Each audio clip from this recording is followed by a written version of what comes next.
must thank for the wonderful hospitality and the opportunity given to us. Now friends, after Morton discovered inhalational anesthesia, basically ether, way back in 1846, we did see anesthesiologists using inhalational route, for a long period of time. It was not until that the barbiturates came into practice that the intravenous anesthesia gained its popularity, and now it has become kind of a routine for IV induction and maintenance because it is a very recent addition to the anesthesiologist's repertoire for giving anesthesia. So my objective today is going to unveil why the TIVA is the new diva of anesthesia. I will dive into the target control infusion and the brains behind the diva. And we of course cannot leave without meeting the spotlight of diva, which is bispectral index. And I might briefly take you through my epiphany of using total intravenous anesthesia with target control infusion in off-pump CABG surgeries. So if I were to ask for a show of hands, how many of you all use only total intravenous anesthesia in your practice? I'm sure this is the answer that I'm going to get.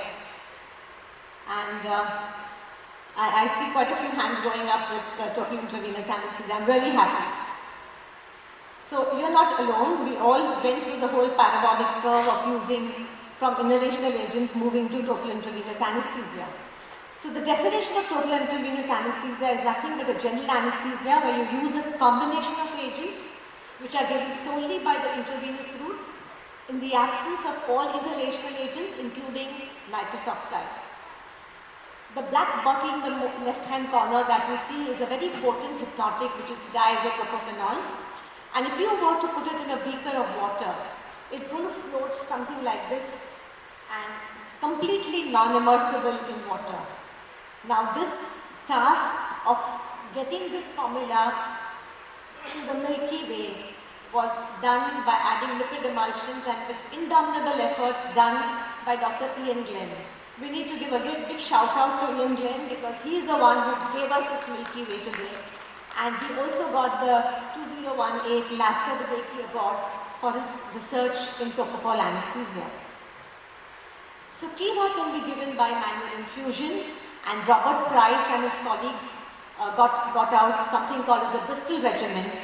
And they said that we could use loading dose of 1 milligram per kg, then give at 10 milligram for the next 10 and 8 at next 10 and continue at 6 milligram per kg for you to get a target concentration, that is your effect site concentration of around 3 microgram per ml. But well, this didn't work very well for compromised patients with low ejection fraction or patients with a very high BMI. So then came in the target control infusion technology. So this target control infusion is a computer control system. It regulates your drug delivery, gives you the desired depth of anesthesia, and gives the target concentrations here are calculated. And they are calculated by the pharmacokinetic principles of the drug that you are using. So if you want to put in a target of say 5 nanogram for a patient, the pump will run its algorithm according to the pharmacokinetic model that you have chosen. And this is going to give the drug infusion to the patient. The feedback of the same you can see with the help of your clinical parameters. And of course you will get a display of the pharmacokinetic of the drug, which is the plasma concentration time versus or the effect site concentration.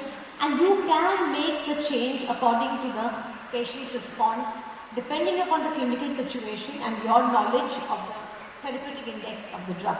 So this is how TCI technology generally works. Now why do we need a TCI? So when we were using MAC or inhalational agents, we had something called as MAC. When we would put in a MAC, we know that our partial pressure would not go beyond that. And we were very happy that at that MAC our patient is going to be anesthetized. But what was happening when we started giving TIVA? When we start a surgery, we give a bolus. We just kind of reach the therapeutic index, the drug gets metabolized and the therapeutic level goes down. Again we give a bolus, again it goes down.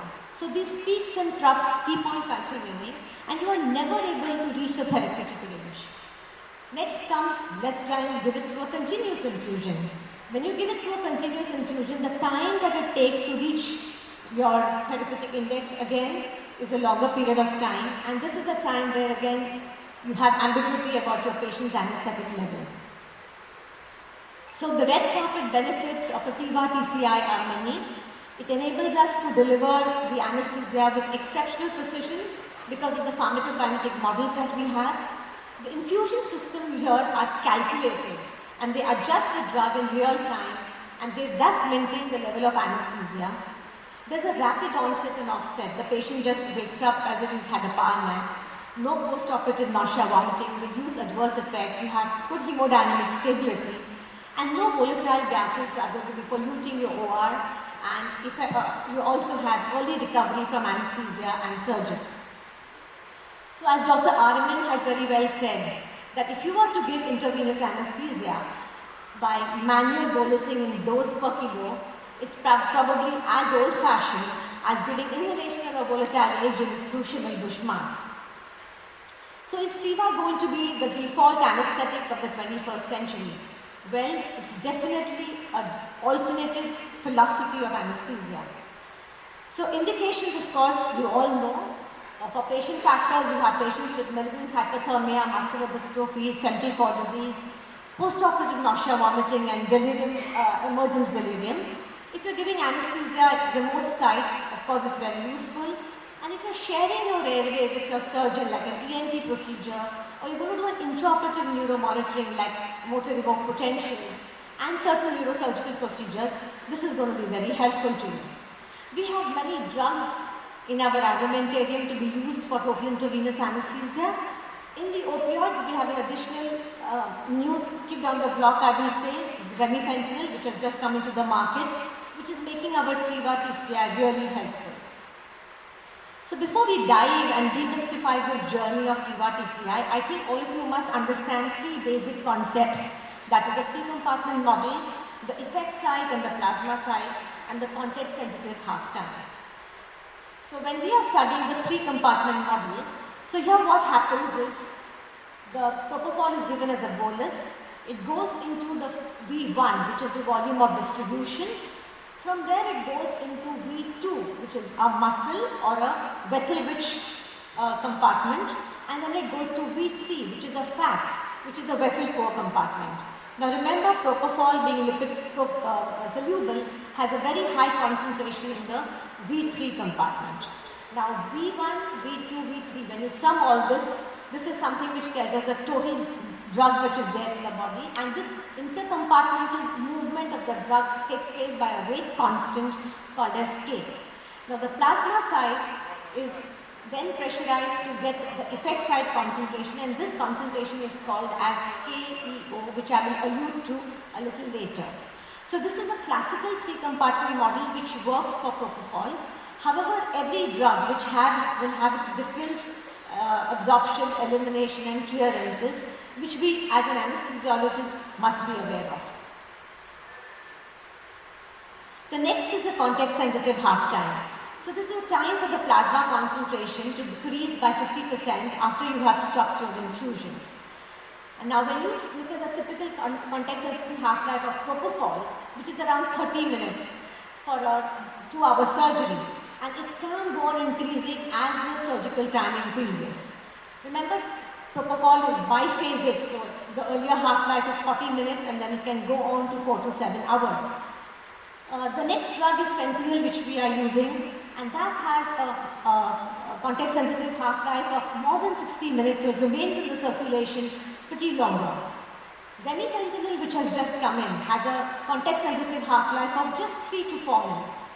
And that's because it gets very well metabolized by tissue and plasma cholinesterases. So this is remifentanil, which has a very steady context-sensitive half-time.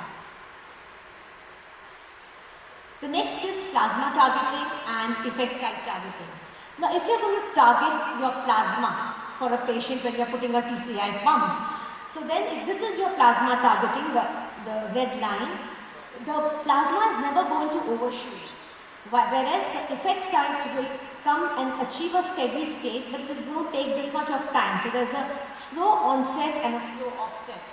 So this is the gray area in which your patient, if you are even given a neuromuscular blocking agent, is going to remain aware. Whereas when you do an effect site targeting, the plasma concentration is going to overshoot to reach the effect site target very quickly. So there is a quick onset and a quick offset.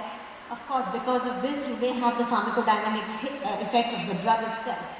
And this is how the plasma concentration is going to be achieving the effect site concentration very quickly when you are targeting the effect site. Again, if I were to explain this concept a little better, here the effect site concentration lags behind the plasma concentration because of the blood-brain barrier. The TCI system will reduce this delay by raising the plasma concentration beyond the intended effect site concentration, and this then increases the gradient between the plasma and the effect site, and it helps us to pressurize the drug into the effect site really quickly. And this is something which is well exploited by all your TCI bodies. But of course, remember, all these drugs, when you are giving them, it depends upon the concentration gradient, the pharmacodynamics of the drug.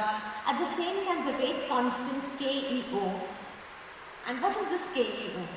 The KEO is nothing but a rate constant which describes the time lag between the plasma site and the effect site.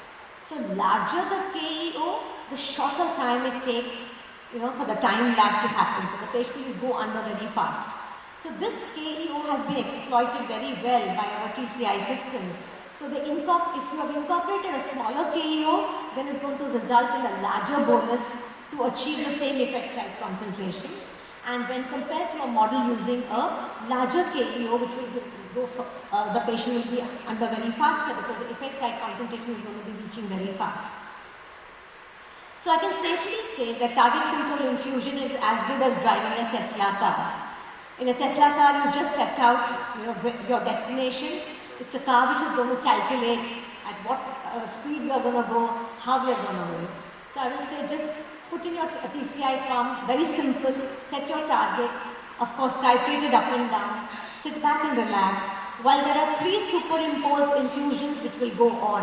One infusion to manage the drugs which is being eliminated, and the other 2 infusions for the drug which is getting deposited into the peripheral tissues.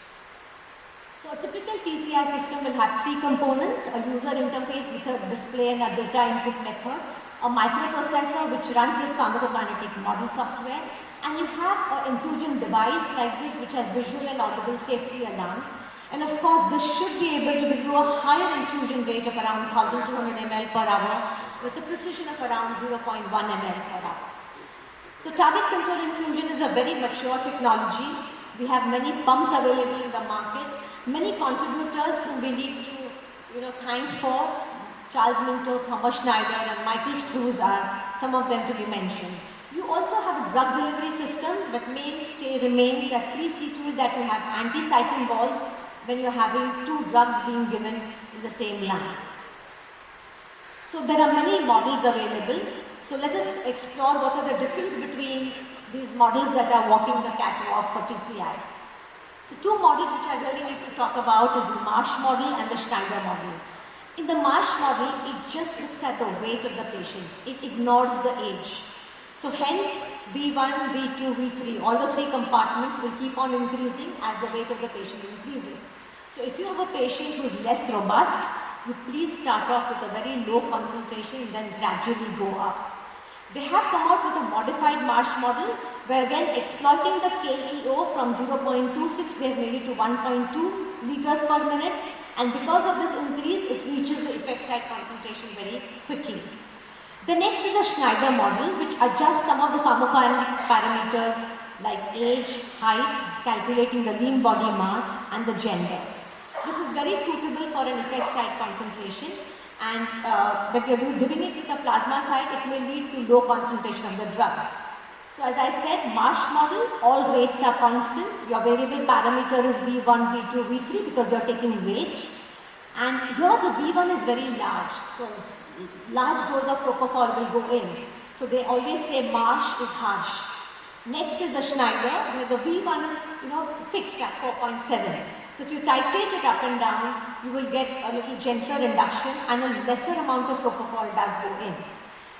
For the pediatrics, we have the peak fuser and the Kataria model. The peak fuser model is based on the Marsh kinetics, and between 1 to 16 years of age or 5 to 61 kilo patient, you can use that. Kataria is 3 to 16 years of age and 15 to 61. Now both of these are using weight as the main key, and there is no KO described in the children, so they are all plasma based modeling. And remember one thing, compared to an adult, the children do have a longer context sensitive half time, especially for propofol. So many models are available in the market. We have gone through these models. We have Minto model for remifentanil, for ketamine, we have Domino, for dexmedetomidine, we have DIKE model. And some of the newer models which have come into the market is for propofol, we have the Elivel general purpose model. For remifentanil, we have again the Elivel and the Kim O'Hara model, and for Dexel, we have the Hannaford and the Collin model.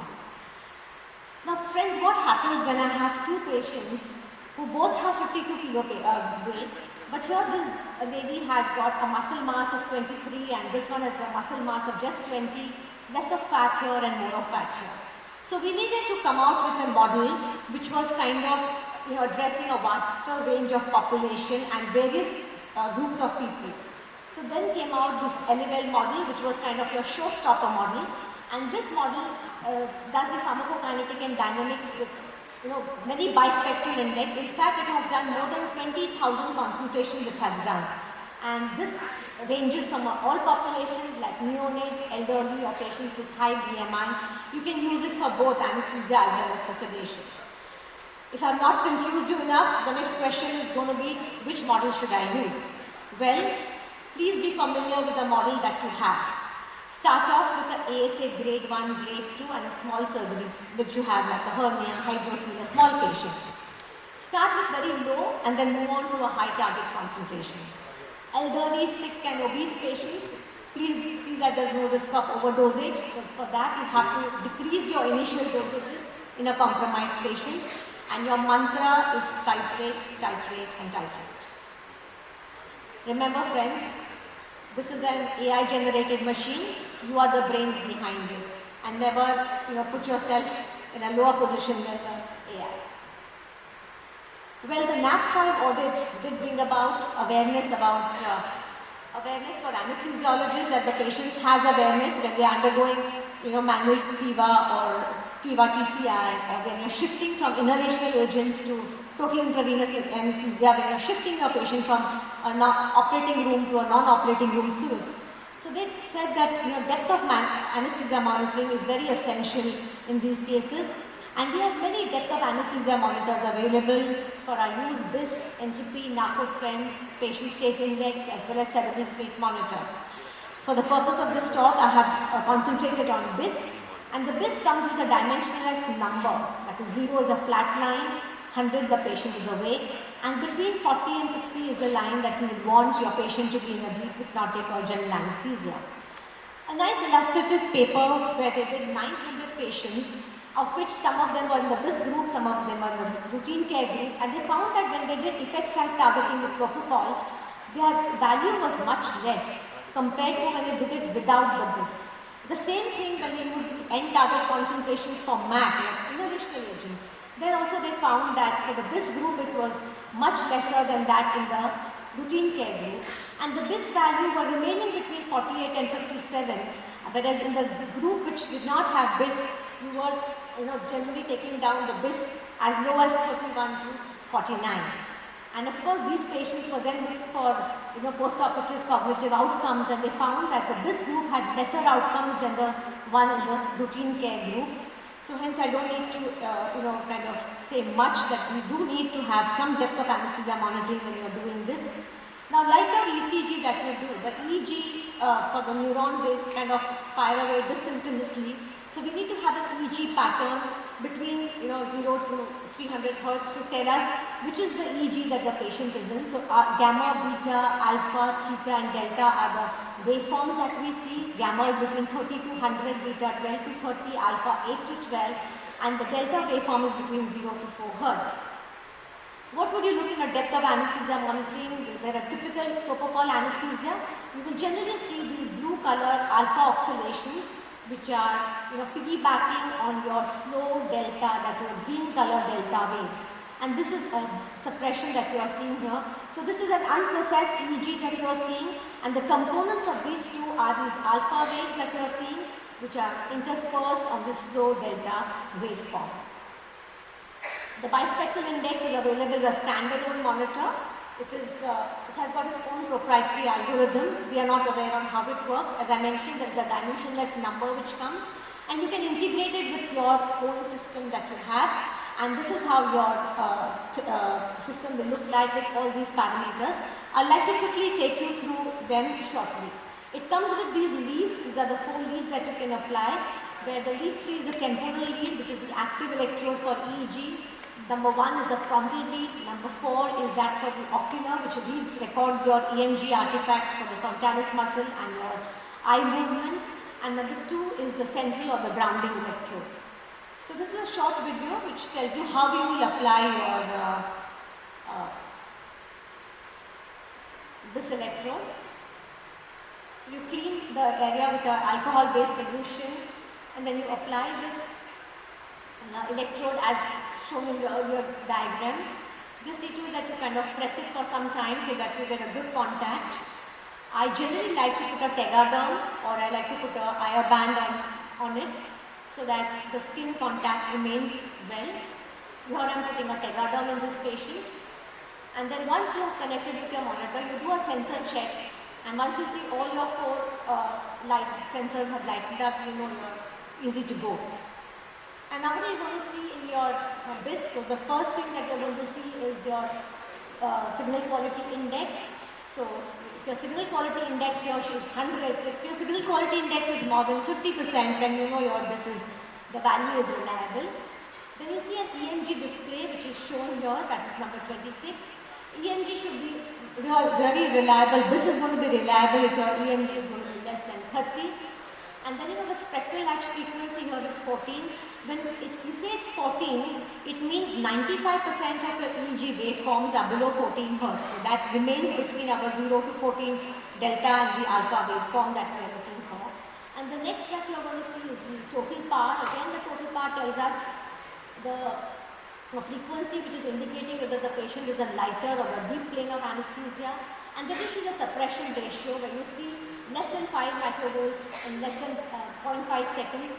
Generally, suppression ratio should be 0, but if it is 1, it indicates it's a suppressed EEG, and that could lead to postoperative delirium and cognitive dysfunction. So this is a brief chart how you can guide your BIS management when you're doing your anesthesia.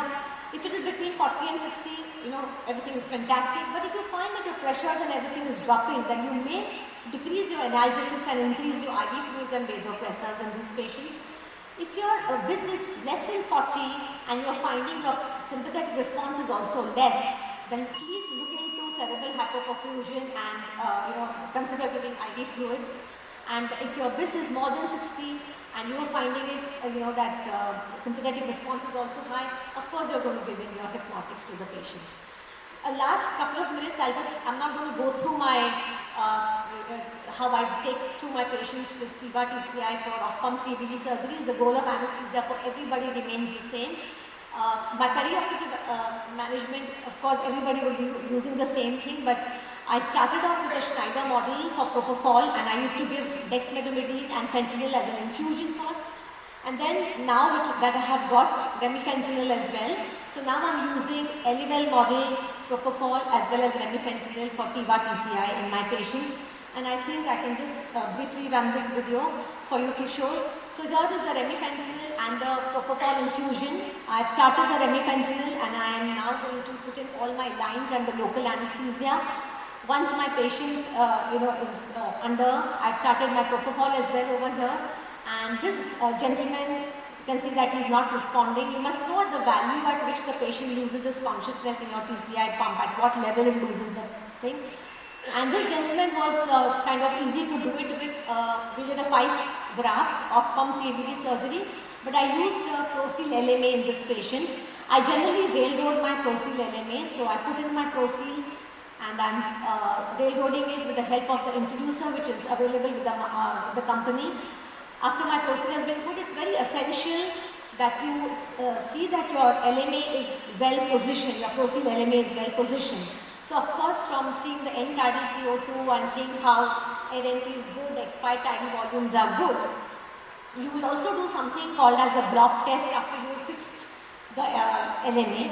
So I do a block test by taking lignocaine jelly and I put it on the DLT end and I just give a small, a stretch over here and the block comes out. After I put in the rice tube also, the rice tube has also gone in place, then I know my procedure is in place, because in a coronary artery bypass grafting, once the patient is in, it's going to be a mayhem to get it out and if there's any leakage.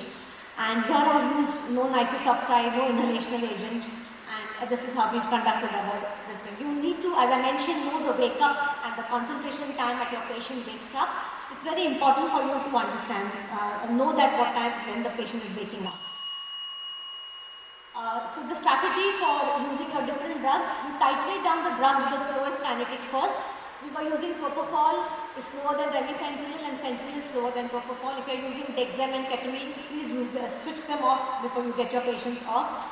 Just a quick safety checklist. See that your plugs are, your electricity is plugged in, all the pumps have got the right drug, right algorithm, your IV drug is running freely, connections are correct, cannulas are secured with no kinks, and see that you are able to see your agents where the TIVA is going. Label each of your syringes. Always perform a 2% check when you are doing your infusions.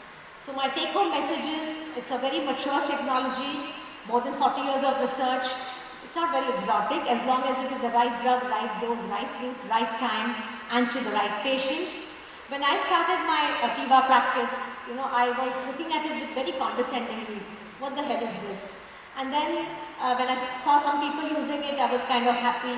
This is what happened when my hospital agreed to give me the pump, and now I'm moving around very happy because I have got my TIVA TCI. So we really don't know who the winner is. Is it going to be the inhalational anesthesia or the total intravenous anesthesia? But we need to protect our earth, and all of us are responsible to help us achieving this target. There are many apps available if you do not have a TCI pump, and you can go back to these apps and start off your practice like this. I cannot go away without thanking my team for allowing me to this TIVA TCI, and I thank you all for the patient hearing. Thank you so much. Thank you, ma'am. I would like